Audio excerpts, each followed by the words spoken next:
My husband secretly took a DNA test on our son, after 40 years of marriage. And somehow, the test results weren't the part that destroyed our family. The real damage began when I recognized the hospital name printed on the paperwork. Because suddenly, a secret buried since childbirth came back to life. I found the envelope accidentally. Interesting, because life-changing betrayals rarely announce themselves dramatically. They hide quietly inside ordinary moments first. Laundry, kitchen drawers, old coat pockets. That's where marriages usually break. Inside routine. I was folding Robert's winter jackets while preparing donations for charity. Simple afternoon. Rain outside. Coffee brewing quietly in the kitchen. Normal life. Then a white envelope slipped from his coat pocket onto the floor. At first, I honestly thought it was insurance paperwork. But then I saw the words, paternity results. My stomach tightened instantly, because suddenly, after 42 years together, I realized my husband suspected me of betrayal. Real betrayal. Not arguments. Not resentment. Infidelity. I stared at the envelope nearly a full minute before opening it. Part of me already knew I shouldn't. But another part, the wounded wife part, needed answers immediately. My hands shook unfolding the papers. Then came the sentence that changed everything. Probability of paternity,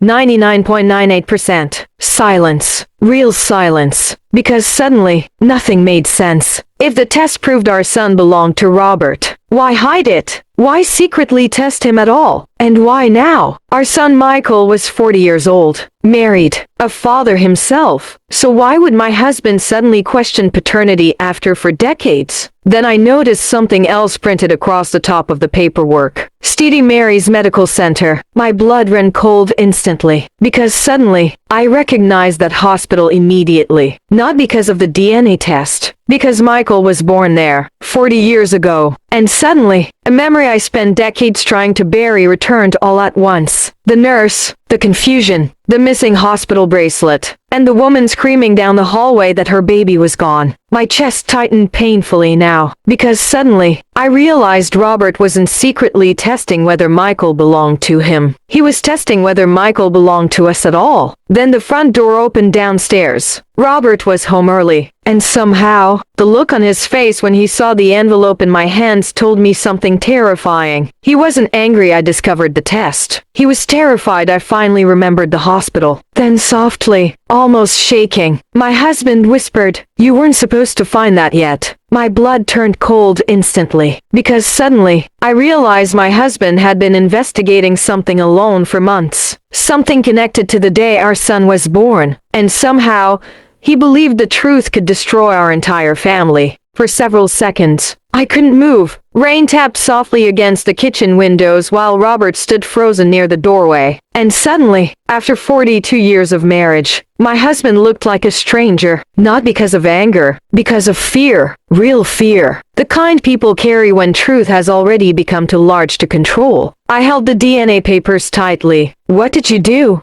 I whispered. Robert closed his eyes briefly. Interesting, because guilty people often close their eyes before answering difficult truths. Like darkness somehow softens consequences. Then he quietly said, "I had to know." My stomach tightened instantly. Know what? No, because suddenly, I already understood. The hospital, the missing bracelet, the screaming woman. Memories I buried for 40 years suddenly returned painfully clear. The day Michael was born, Steady Mary's Medical Center lost power during a storm. Emergency generators failed briefly. Nurses rushed everywhere. Confusion spread across the maternity floor. And for nearly 20 minutes, newborns were moved room to room manually. At the time, everyone called it temporary chaos. Now, it felt horrifyingly different. Then Robert slowly sat at the kitchen table, exhausted suddenly, like someone carrying unbearable weight too long. And finally, he confessed everything. 6 months earlier, Robert received a strange letter anonymously. No return address, no signature. Inside sat only one sentence. "Your son was switched at birth." My blood turned cold instantly, because suddenly, the room itself felt unstable. No, impossible. Those things happen in movies, in documentaries, not to ordinary families living ordinary lives. Then Robert pulled another envelope from his briefcase silently. Inside, copies of old hospital records, birth logs, nursing schedules, security incident reports from the night Michael was born, and highlighted repeatedly. One sentence. Temporary infant identification discrepancy. My hands started shaking instantly, because suddenly, the nightmare became real. Then Robert whispered softly, "I didn't want to scare you unless I had proof." But proof of what? That our son wasn't biologically ours? No, that thought alone felt unbearable. Then Robert explained why he ordered the secret DNA test.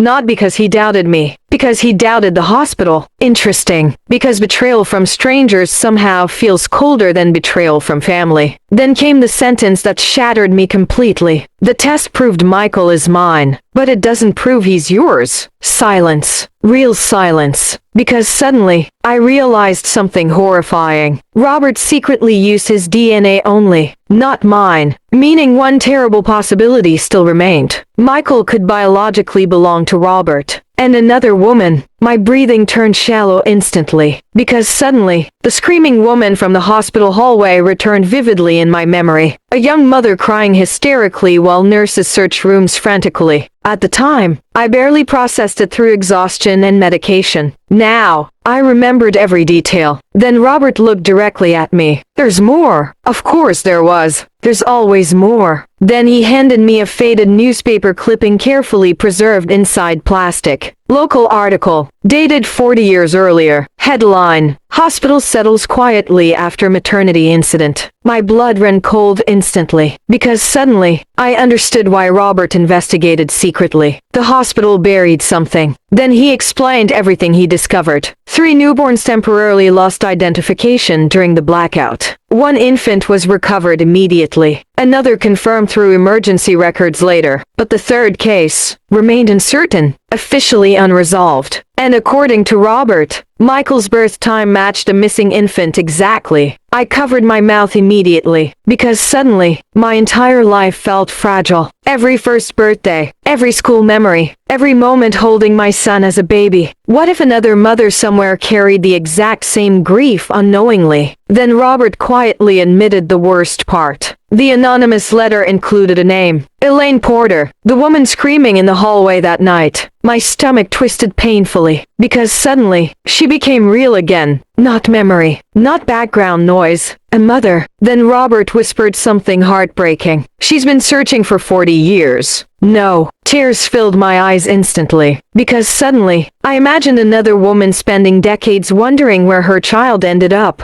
Then Robert revealed something even worse. Elaine's husband died believing their son disappeared permanently, never knowing the truth. And according to investigators, Elaine never stopped searching afterward. Every year, letters to hospitals, private investigators, DNA registries, everything. 40 years. My chest hurt physically now, because suddenly, this wasn't only about my family anymore. It was about another mother too. Then came the sentence I wasn't prepared for. Elaine contacted me herself last month. I stared at Robert in complete disbelief. She found Michael online. No, because suddenly, I realized the secret was already moving toward us long before I discovered the envelope. Then Robert admitted he secretly met Elaine twice. Twice, without telling me. That betrayal hurt differently. Not romantic betrayal, emotional betrayal, because he chose to carry terror alone instead of trusting me. Then softly, he added, "She has Michael's eyes." That sentence nearly destroyed me, because suddenly, I couldn't separate fear from love anymore. Michael was my son. I raised him, held him during fevers, cried at his graduation, buried my father beside him. Biology couldn't erase 40 years of motherhood. And yet, the possibility still terrified me completely. Then Robert finally whispered the question haunting him for months. What if another family lost their child while we unknowingly took him home? Silence filled the kitchen again. Heavy silence. Because suddenly, I realized there might not be a correct outcome anymore. Only pain divided differently between families. Then my phone rang suddenly. "Michael." My heart nearly stopped instantly. Because suddenly, I understood something horrifying. Our son had no idea his entire identity might already be unraveling behind his back. And somehow, I didn't know whether telling him the truth would heal anything, or destroy everything instead. I stared at Michael's name glowing across my phone screen. And suddenly, my hands started shaking again. Because how do parents answer their son normally, when moments earlier they discovered he may not biologically belong to them? Interesting. Because love feels permanent, until truth suddenly tests it. Robert looked at me silently across the kitchen. Fear filled both our faces now. Not fear of losing Michael emotionally. That part felt impossible. We already loved him too deeply for biology to erase. No, we feared something worse. Hurting him. Then the phone stopped ringing. One missed call. And somehow, that felt symbolic. Because suddenly, all three of us were standing unknowingly near the edge of a life-changing truth. Then softly, I whispered, "We have to tell him." Robert closed his eyes painfully. Because he already knew that too. Truth delayed only grows heavier. Then he quietly admitted something else. Elaine already requested a formal DNA comparison months earlier. My stomach tightened instantly, and I whispered. Robert looked down at the table silently. That silence answered everything before words did. Then finally, he nodded once. Positive match. My chest collapsed inward, because suddenly, the impossible became real. Michael biologically belonged to Elaine Porter. Not me. Not the woman who raised him. Not the woman who stayed awake through childhood fevers. Not the woman who cried at every birthday. Another woman. A stranger. And somewhere, my biological child existed too. Possibly living an entirely different life unaware of us. I started crying immediately. Not dramatic crying. Grieving crying. Because suddenly, I felt like I lost something and discovered something simultaneously. And honestly, I didn't know which feeling hurt more. Then Robert moved beside me quietly. "We still have him," he whispered softly. "Interesting. Because fathers often focus on what remains. Mothers feel what was missing too." Then suddenly, my phone rang again. "Michael." This time, I answered. "Mom?" He asked warmly, and hearing his voice nearly broke me completely. Because regardless of blood, that voice belonged to my son. Always. Then Michael laughed lightly. "You okay?"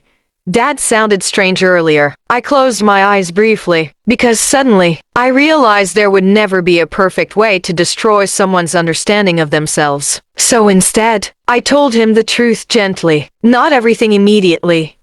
Just enough. The hospital, the blackout, the anonymous letter, and finally, the DNA test. Silence filled the line afterward. Long silence. Then softly, Michael whispered, "So, I'm not yours." That sentence shattered me completely. I realized biology matters most during moments of fear. People instinctively search for belonging. I started crying harder immediately. "No," I whispered desperately, "you are mine." And honestly, I meant that with every part of my soul. Presence. Love. Then Michael quietly asked a question none of us wanted to face. "What about the other family?" "No." Because suddenly, another mother's pain entered the conversation too. Elaine Porter, 40 years searching, 40 years grieving unknowingly. Then softly, I answered honestly, "She deserves truth too." 3 days later, we met Elaine for the first time. Small cafe outside the city. Rainy afternoon. And honestly, I thought I prepared emotionally. I hadn't. The moment Elaine walked inside,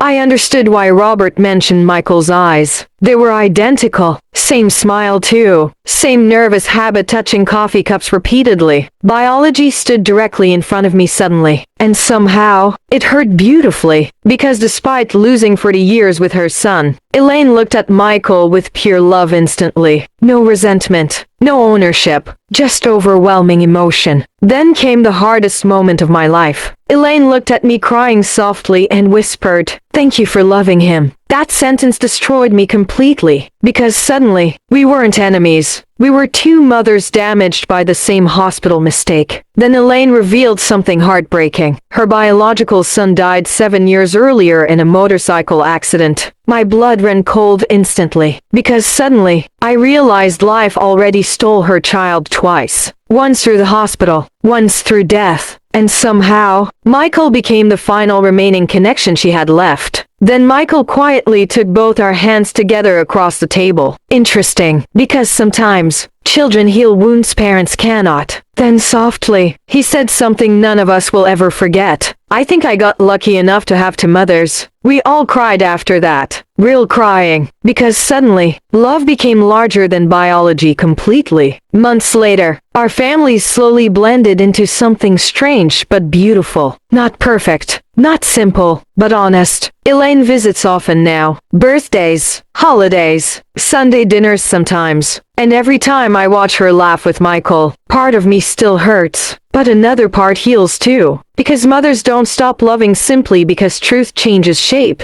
Then one evening later, while organizing old family photos, I finally understood something important. The hospital made the mistake, but love corrected it. Not perfectly, not without pain, but enough. Enough for healing, enough for forgiveness, enough for two grieving mothers to become family instead of strangers. And honestly, I think that matters more than blood ever could. Because real family is not always about who gives birth. Sometimes, it's about who stays, who sacrifices, who loves someone completely, even before knowing whether biology agrees. And after 40 years, I still knew one truth with absolute certainty. Michael was my son. Not because DNA said so, because my heart already decided long ago.